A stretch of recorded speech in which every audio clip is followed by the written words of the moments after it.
Here we have a package for another Toyota lost key situation or lost key replacement.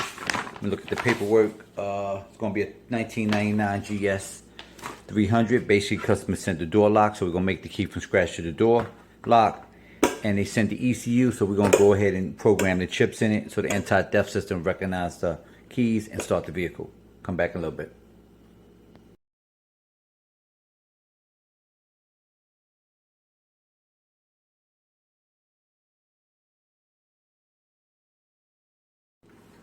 Alright, we're back at this unit. This puppy is done.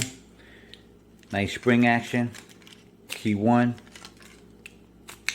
Key 2. Both keys are programmed in the system. One is programmed as key number 1. One is programmed as key number 2.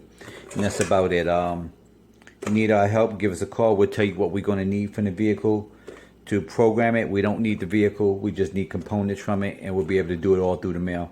You need go to the website www.acmlocksmithgroup.com. Thank you.